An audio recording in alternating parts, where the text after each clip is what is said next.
Usa ka seminar workshop kabahin sa paghimo og mga duwaan ang gihimo ni atong Oktubre 14 hangtod 16, 2009 dito sa Senior Citizen Center Reclamation Area alang sa mga daycare workers aron ilang magamit sa ilang tagsa-tagsa ka mga daycare centers.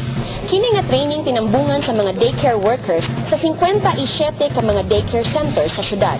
Sumala pa ni City Social Welfare Officer Cynthia Mirande na kining seminar workshop nga gipahigayon ikaduha pa lamang nga nahimo dinhi sa syudad ug ang unang susama nga training nahimo pa ni atong 1999.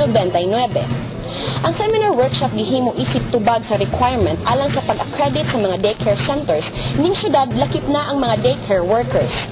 Kini usab mo usa sa mga nakita sa mga evaluator sa rehiyon nga kakulangan, busa gihatagan gilayon ug igong pagtagad sa buhatan sa CSWD. Ang paghimo og mga duwaan alang sa daycare centers makatabang sa accreditation gawas pa sa uban nga mga gikinahanglan. This is the activity that you have been waiting for, the toy production, and then I think I remember nga may toy production ta sometimes mga 1990s, 1999 ba to. So this is it. At naanata karon ang opisina ga allocate og funds for this training. So this is one of the requirements nga dapat ma-updated ang atong mga daycare workers for any materials nga or toys nga ibutang sa inyong mga centers.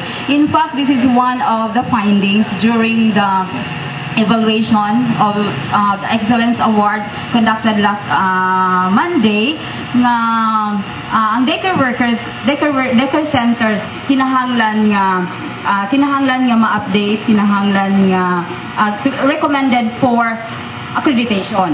So that's why dili sad ko magpa-accredit sa inyong mga center without any knowledge, without any learnings from this activity. So ang mga toy nga ibutang ninyo sa center dako kay siya makakontribute para sa improvement sa inyong mga center. Gitudluan ang mga daycare workers sa paghimo una sa arts and crafts nga naglakip sa origami kun mga papel nga duwaan sama sa papel nga iro, papel nga iring ug uban pa. Gitudlo usab ang collage kun paggamit sa mga ginagmay nga mga butang nga ipapilit aron makahimo og duwaan sama sa dancing leaf, crumpled paper, egg mosaic ug uban pa. Gipaampit usab sa mga trainer ang hustong pamaagi sa pagbasa og storya alang sa mga bata kun storytelling ug ang paggamit sa pisara kun chalkboard, paggamit og puppets o panel board ug ang hustong expression sa itsura ug proper delivery niini. Sulod sa tulo ka adlaw ang mga hisgutan mao ang kabahin sa paghimo og duwaan pinaagi sa arts and crafts, duwaan sa livelihood, musical instruments, table games ug program media for storytelling.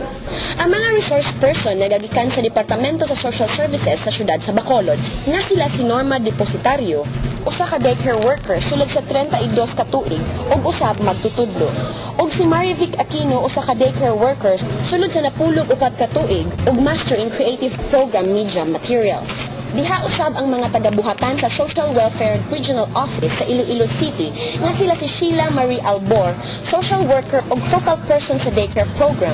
Uban kaniya mao si Heidi Canilla, usa-usab ka social worker ug focal person sa ECCD for Region 6, kinsa mipahimugat sa 5 ka focus areas alang sa usa ka daycare center ug usa ka daycare worker ug mao usab ang basihan sa accreditation ug kini mao ang child growth and development, partnership with family, community and local government, human resource management, administration and management of physical environment and safety.